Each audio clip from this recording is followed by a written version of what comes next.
I Hate the News is the weekly news bulletin from I Hate Politics podcast, a show about a human activity we love to hate. I'm Sunil Dasgupta. It's June 16th, 2026. Montgomery County pauses the processing of data center permits for 6 months, just long enough to make this a post-general election problem. Student journalists in MCPS protest a new rule announced in March of this year that requires prior review of all school-sponsored publications in the school district. We talk with some student journalists fighting back. The temperature went up suddenly in the Washington, D.C. region.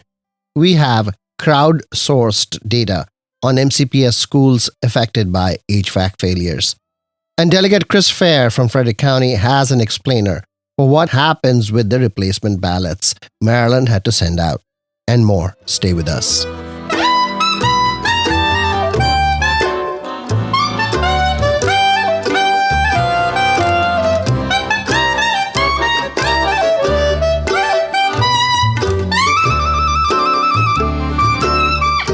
I Hate Politics is a podcast about our neighborhoods, workplaces, schools and streets, and our local governments as they function in diverse and democratic societies. This means our politics are messy, dirty, sometimes corrupt, with often self-serving politicians. But no matter how much we may hate politics, we are never exempt from it, even when we refuse to participate. In fact, the purpose of politics is to keep society functioning precisely when we don't agree with each other, like now.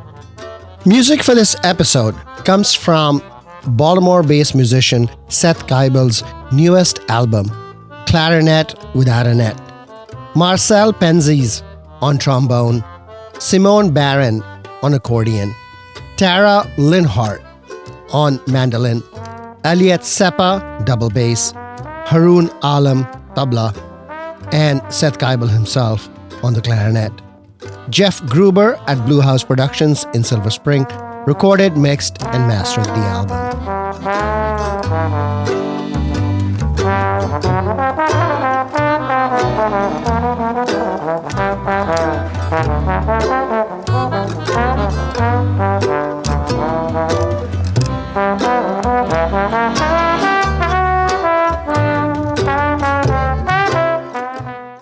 Last week, Montgomery County Executive Mark Elrich issued an executive order directing the county's Permitting Services Department to stop processing or accepting any data center applications in the jurisdiction for 6 months, thereby putting the issue beyond the general election on November 3rd, 2026.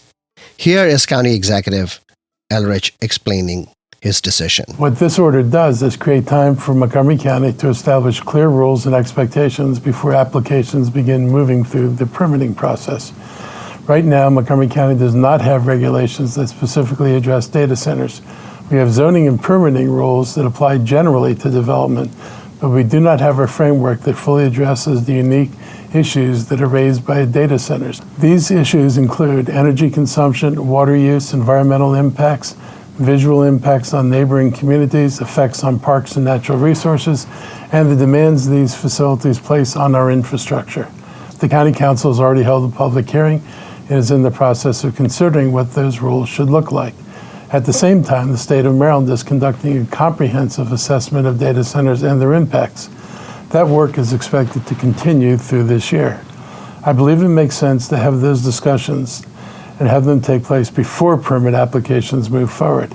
I do not want a project going through the county's review process before we've considered what the appropriate rules for data centers should be. And I especially don't want a project submitted before we have the new guidelines, and then to have to be concerned about them getting an approval before the updated guidelines are in place. We've seen too many examples in government where development gets ahead of policy. Projects move forward first, and then the government is left to try to figure out how to deal with the issues that are left behind that should have been considered in the beginning. That approach doesn't serve residents well. The responsible approach is to establish the rules, understand the impacts, and make the decisions within a clear framework. Data centers are becoming an increasingly important part of our economy. They support cloud computing, artificial intelligence, research, communications, and countless services that people use every day. At the same time, local governments across the country are grappling with questions about their long-term impacts on energy demand, energy costs, land use, environmental stability, and the quality of life. Those are all legitimate questions, and residents deserve answers. The Council deserves the opportunity to complete its legislative work and to not have to race against a project trying to get through the approval process before they finish. And applicants deserve to know what standards will be applied before they invest significant time and resources in a project. Montgomery joins Howard and Harford counties. Harford, which is conservative and Republican, has enacted a permanent ban on data centers, and Howard has a 17-month moratorium. Meanwhile, Frederick, Calvert, and other counties are seeing pitched battles between local leaders and residents opposed to data centers. Data centers have emerged as a leading issue in the state in this election cycle. On the one hand, they represent the possibility of economic development and new tax base. Loudoun County in Virginia, just across the Potomac River from Montgomery, is considered to be the data center capital of the world, and data centers contribute 50% of the county's tax revenues, which has allowed the jurisdiction not to raise property taxes on residential homes. Maryland Governor Westmore has been a strong supporter of data center growth in the state. The state legislature has also supported the effort by passing the Critical Infrastructure Streamlining Act of 2024, which allows data center operators to install backup generators, bypassing the usual permit process managed by the Maryland Public Service Commission. Between 8 and 10 data centers in the state receive tax credit benefits. On the other hand, data centers raise the prospect of increased electricity rates, since the structure of the electricity market socializes across all ratepayers the extra cost of building new infrastructure necessary to meet the increased demand, and it raises the commodity cost of the power itself. The Maryland General Assembly has passed new law to ask data centers to bring their own energy, but it is unclear that state law can compel this result. There is also no compulsion that the new generation be green. Environmental advocates believe that this jeopardizes the state's net zero goals. Similarly, for water use, data centers use a lot of water for cooling down their massive heat-generating servers and data storage equipment.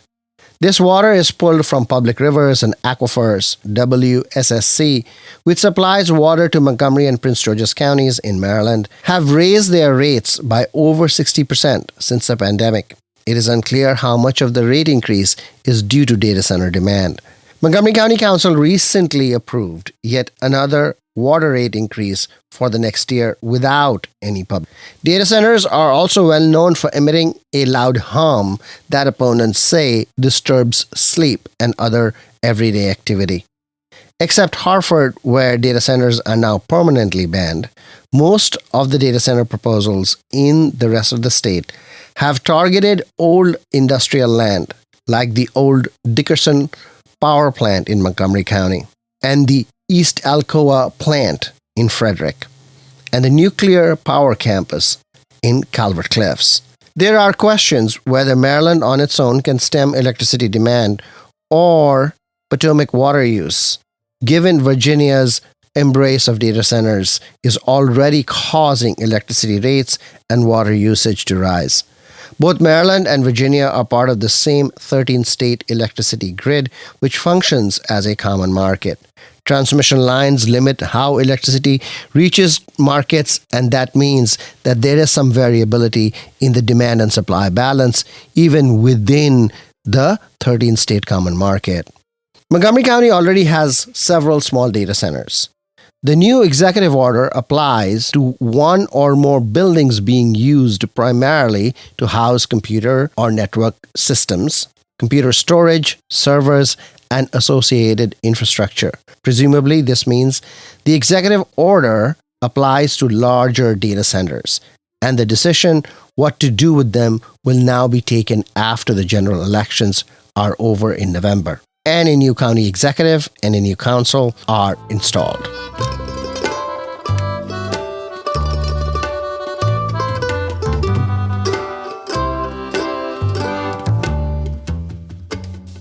3 months ago, March 19th, 2026, Peter Moran, Chief of Schools at Montgomery County Public Schools, issued a memo to all principals requiring that they designate a school administrator to review all school-sponsored publications from yearbooks to flyers and presumably including student-run newspapers. In the First Amendment business, this is called prior restraint, and journalists overwhelmingly oppose it. Courts have routinely defended newspapers from having to subject themselves to that kind of review. The assumption is that the media outlet has its own reasons to commit to accuracy: market support, reputation, public pushback, and in case of libel, legal action. Student newspapers are seen as not fully protected by the First Amendment. The school sponsors the newspapers. They are often written, edited, and produced in a classroom, and students' First Amendment rights on school property are believed to be constrained as well. But in MCPS, a majority of high schools have their own student newspapers, and student journalists defend their press freedoms ardently. All student-run newspapers must have a faculty advisor, and from time to time, MCPS has had robust debate over prior review and restraint. In 2015, this became enough of an issue after Rockville High School's newspaper Rampage identified lead in school water using home testing kits. The next year, 2016, journalism students and teachers lobbied the state legislature to pass the new Voices Maryland Act, which then Governor Larry Hogan signed into law. The new law specified narrow circumstances in which school administrators could engage in prior review. Since then, the issue was considered settled, though there were differences between schools in the actual application of the law. But Moran's March 19 memo has reopened the debate. Last week, student journalists from at least 18 of 25 MCPS high schools wrote an open letter to the administration and the Board of Education demanding an end to prior review. Tula Dasgupta, a Rockville High School student and sometime guest host on I Hate Politics, asked MCPS student newspaper leaders about their protests. Programming note: if you know other MCPS students who want to report stories or conduct interviews on the show or share their music on the show, please have them reach out at producer@ihppod.org. I'll turn this over to Tula now.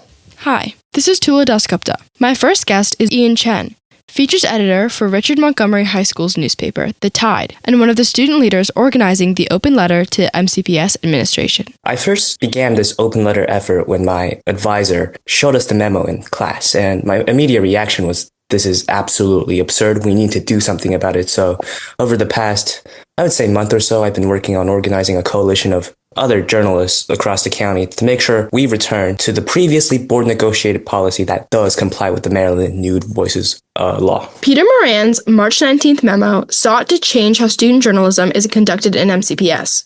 What did the memo say, and what does it change? The memo requires approval of every single piece of student-produced content, every single piece of student publication. And the memo now says that an administrator must approve it before it is published. The student journalists on the newspaper are often the only journalists there to cover the policy decisions of the individual school administrations. Sometimes there might be something a little bit more critical, something that might embarrass the administrators. When we report on that and the administrator must approve it, there's going to be a conflict of interest. Before the memo, when you were to write an article, you have it already. What happens now? Do you just post it by yourself, or does it have to go through any administrator? For the memo, I think it was mostly student-led. Here's where I really don't understand the memo. There's a journalism teacher for every single paper so that they can be the ones to train us in responsible and ethical reporting. It's not the administrator's job, right? The untrained, maybe uninformed administrator. I'm an editor, and at my school, all editors must take the journalism class. And in that class is where we learn how to, decide if something's ethical and responsible or not. Because of that, Our advisor never really felt the need to be approving every single piece of publication, but she was heavily involved in guiding us throughout the entire article writing process. On every single story, there would be at least 3 set of eyes. At least there would be the original writer, the editor, and the masthead, the executive editor, the either online or print managing editor. And so now with the memo, how does that change things for you?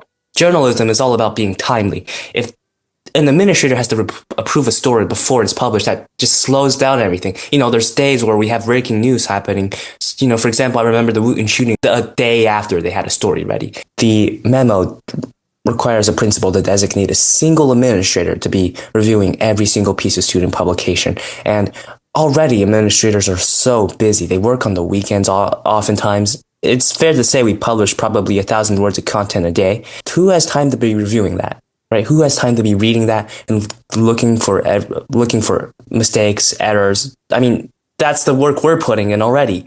And it's not even just the newspapers. There's yearbook, there's literary magazines. There's so much that falls under this very, very broad umbrella of student publication. And they're also the things that fall under this umbrella, they're also very distinct from each other, literally legally, they're very distinct. They fall under different standards. Why does MCPS think that releasing a memo that lumps all of them together under the same review standards, how could they think that's a good idea? The memo includes prohibiting articles that have language that implies wrongdoing without verification. Who needs to verify an implication of wrongdoing for this article to be allowed? Well, obviously the student journalists. We're trained to know how to handle this type of situation, and we also have an advisor to consult. When there are allegations of wrongdoing, many times it will come from an anonymous source. And administrator is just not the person who should be doing that, right? Because it obviously compromises the integrity of the whole idea of having an anonymous source. Can you explain how exactly the memo conflicts with the Maryland Voices Act?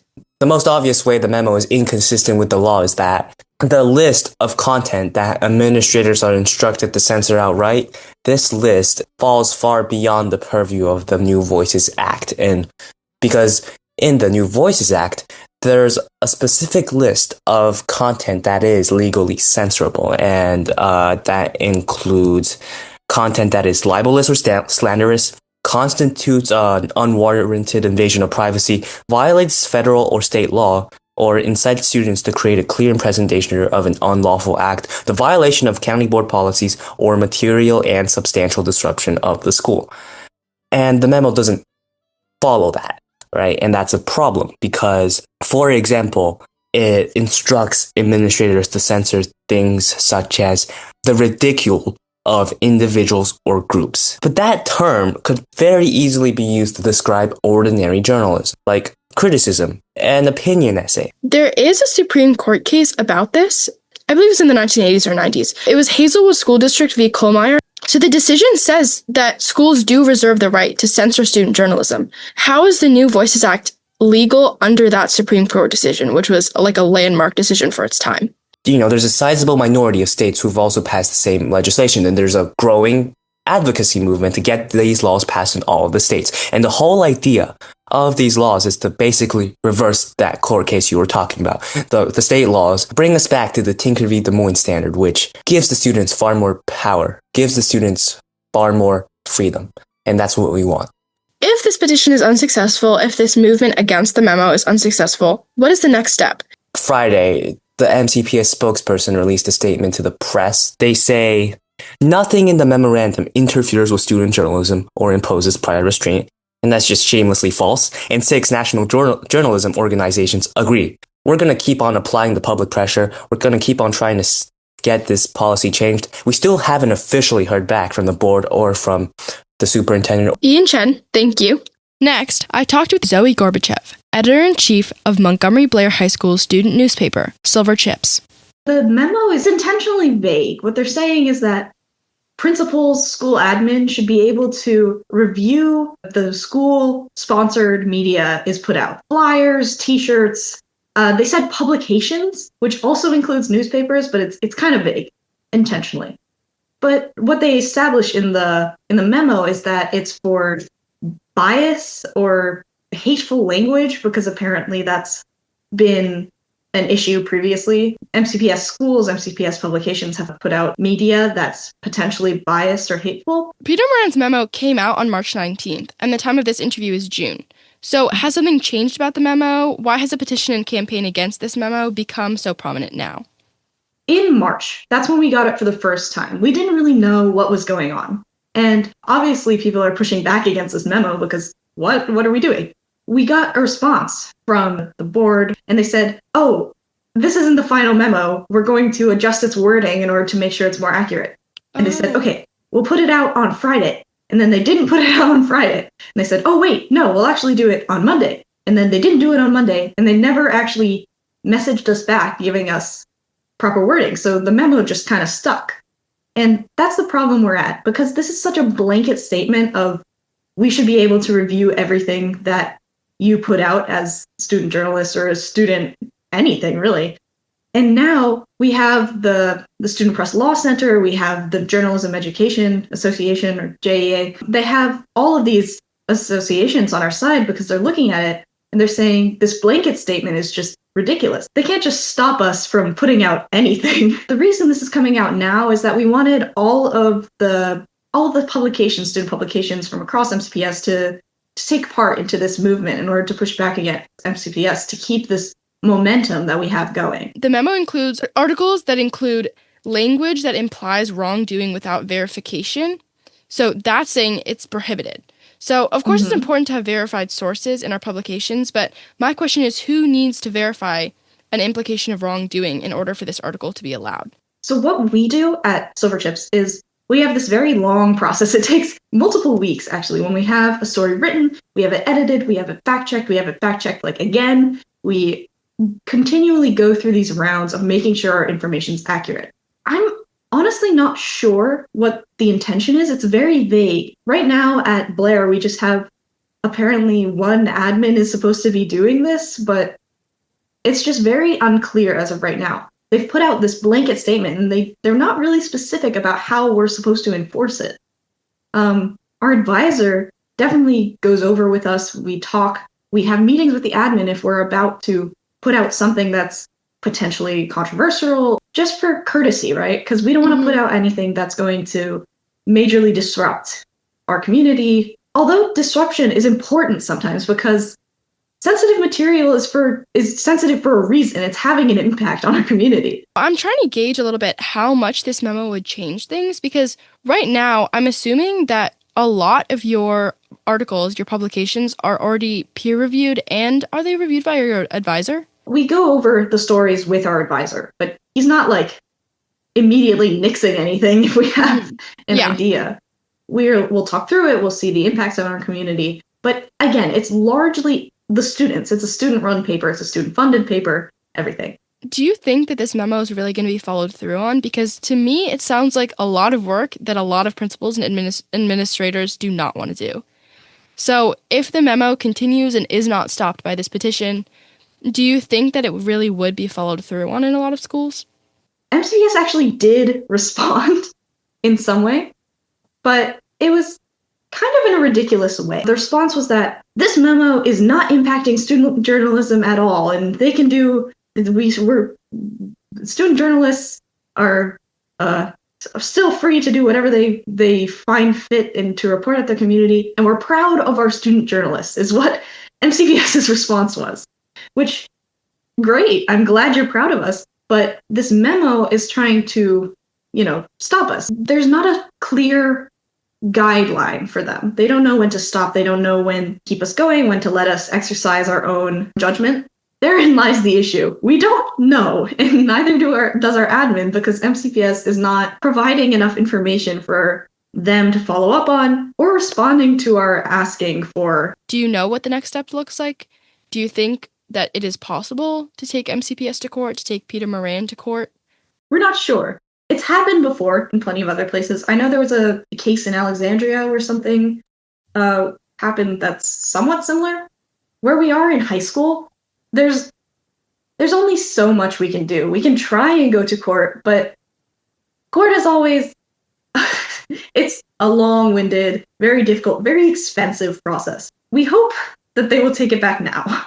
If they don't, it'll have problems in the future. Zoe Gorbachev, thank you. Finally, I talked with Seva Gandhi and Annabelle Taylor, co-chief editors of Walt Whitman High School's newspaper, The Black and White. We were very shocked was our initial reaction, just because all of these terms were very subjective depending on, who's reading the article and how it's reflecting them. So in this case, principals having the power of prior restraint, obviously they're not going to want our publications to publish articles that negatively reflect them and the school or the community. But, these articles really serve as our role as whistleblowers in the community, and being able to get the word out about things that have occurred at our school that aren't necessarily all, rainbow and sunshines. Like, there are going to be things that do offend. And so for certain terms that they use, I have the memo pulled up here, but it says content cannot contain or promote ridicule of individuals or groups. So under that, then we have a new satire site called the Rutabaga. Is satire now outlawed under this memo?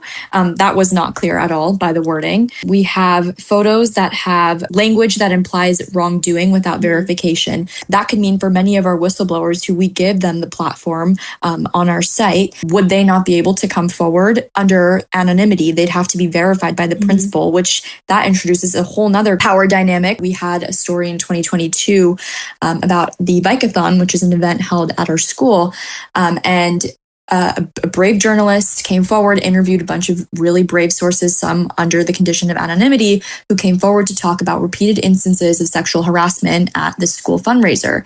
But under this new memo, this could technically be considered implying wrongdoing without verification. And the principal would have to vet this anonymous student who needs to remain anonymous for fear of retaliation. That compromises our role as journalists. So it feels like this memo maybe had, it just feels very quickly thought out. And it's like they didn't really consider the long-term consequences of what actually this language entails. And in the case of the Vikathon story that Seva just referenced, that story is a concrete example of, us creating real impact in our community. Like, that was picked up by Fox 5 DC. It was on, I believe, the Washingtonian. And after that story came out, our administration immediately canceled the event indefinitely. And that would not have happened otherwise. They wouldn't wanted to have a story like that with allegations of sexual assault that might negatively reflect on the organizers of the event or the administration. Prior to this memo,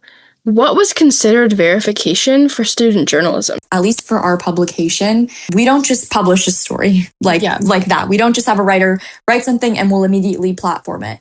Our school goes through a very, very detailed process. So a story can typically go anywhere from 8 to 11 drafts, and each draft is looked at by a new editor. So we have section editors, we have lead editors, and then we have 2 editors who are part of the editorial board on top 7, we call it. And then after that, we go through a fact checker and a copy editor, and for sensitive stories, our advisor. So we don't take these kinds of things lightly, and we feel that this memo sometimes is, maybe underestimating how much verification we already do as a student-run publication. We were also concerned that this was going to have a direct impact on what students were pitching. So it's not really just affecting, right before publication. It's affecting the stories that people are willing to pitch because they might be scared, down the line that's going to be censored, or this is too sensitive to report on now. So it really has this chilling effect. If this petition is unsuccessful and if the policy continues even with a board approval, what does that look like going forward? Right now, we're really just hoping that our open letter can gain some traction. People can sign this. We just really wanted to spread the word for our local community to see that what's going on is wrong. It's likely against the law. It looks like this memo was just very quickly done. It doesn't look like it was very thought out. The next step, the right move here would be for Dr. Moran to say, my bad, this is clearly, not right. This goes against years of legal precedent. I'll reverse the memo. And what we're seeing is actually when this memo came out in March, advisors had reached out to Dr. Moran, asked him multiple times what's going on, to no response, which is just pretty disappointing for us as students that, a county that prides itself on transparency is refusing to even acknowledge, apologize, anything about what looks very much to be against Maryland law, or at least contradicts the New Voices Act. Thank you guys so much. I did ask to interview Dr. Peter Moran, MCPS Chief of Schools, whose memo started the controversy, and he sent me an emailed statement saying that the memo is consistent with the Maryland New Voices Act and does not in fact require prior review, and does not engage in prior restraint.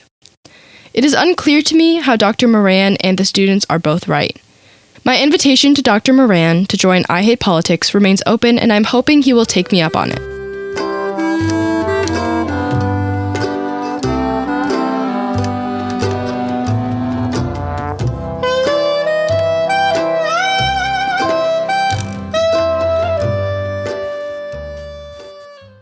As temperatures in the Washington, D.C. region begin to reach summertime highs, some MCPS schools were closed because of HVAC problems. HVAC renovation has been a key part of the debate on MCPS budgets this year.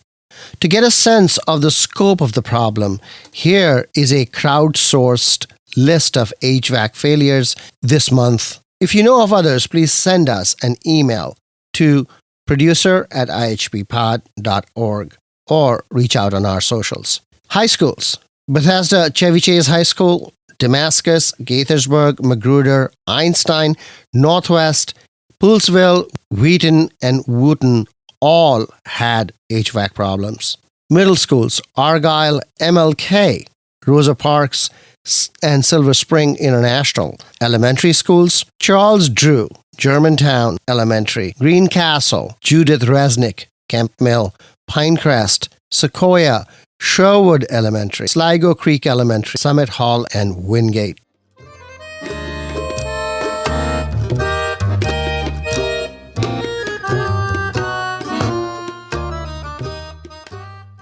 We end with an explainer from Delegate Chris Fair of Frederick County about how Maryland election officials plan to deal with the replacement ballots they were forced to send out after a printing snafu. This is from a public Facebook reel that he posted, so there is music in the background. There are 550,000 ballots that are sent to voters in the state of Maryland every election cycle for our gubernatorial years. However, not all of them are sent by mail because we allow print-at-home ballots as well, and we send ballots overseas to our military veterans and people living overseas who vote in Maryland elections. Of that 550,000, 430,000 roughly are the ballots that are then submitted over mail. And so those ballots are the ones that are the problem ballots for us. Here's what happened. Every year that there's an election, the State Board of Elections compiles all of our voter information. That is our name and our address, our party affiliation, and puts all of that information into a database that produces a spreadsheet that explains what ballot is for you. So to make sure that you get the right election at the state level, the federal level, and at your local level. And so the State Board compiles that every year and sends it to a printing company. In this case, we sent it to a printing company in Minnesota. That printing company then takes that data, prints all of your ballots, anonymizes your ballot, and then sends it out and mails it out to you. What happened this time was the printer in Minnesota made one key mistake. The very last column of that information, where your party registration was listed, they kept that portion off of your ballot. And so from their estimates, they have figured out that somewhere between 40,000 to 150,000 people received the wrong ballot style. And so to rectify that, they needed to very quickly figure out who these people were. However, that would have taken months. The State Board of Elections in Maryland responded quickly and said the answer is obvious. We need to instead mail all 430,000 ballots back out, and we aren't going to pay a dime to do it. We went back to the printer in Minnesota, sent our staff to be on the ground there in Minnesota, and we demanded that they immediately reprint all 430,000 ballots and resend them. Now that we know what's going on, we have to mail 430,000 ballots. What happens to your ballot at home? They received their first ballot. Should they throw it in the trash? Should they mail it in? What if they already mailed it in? What should they do? How do we make sure that we're not counting the ballot twice? And we have a couple of really clear answers to these questions. If you have your initial ballot still in your hand, you should toss. Just throw it out. You should have received by now your second ballot, and if you haven't, it should be in the mail on its way to you for you to be able to receive and send it in. But what if you already mailed it in? That's okay too, because what's going to happen is that mail-in ballot is going to be quarantined by the State Board of Elections. They are going to take that ballot and they're going to set it aside for after Election Day, and they are going to then evaluate that ballot and most importantly, check to see if you send in your second ballot. So you get a second ballot. What should you do? Well, if you had the initial ballot, you tossed it out, great. Just fill out your second ballot and mail it in. You get your second ballot and you know you already mailed in your first ballot, you can mail in your second ballot, or you can just hold off and wait for after Election Day, as your initial ballot will be counted. So then the question becomes, oh my gosh, I can't remember, did I send in both ballots or not? And that's an important question to ask. Every ballot that you get has a barcode on it, and that barcode is specifically designed for a voter identification. That barcode will be scanned when it arrives, and if there's two of them, then those two ballots are pulled aside. And your local board of elections will actually go through the effort to reach out to you to communicate what is happening.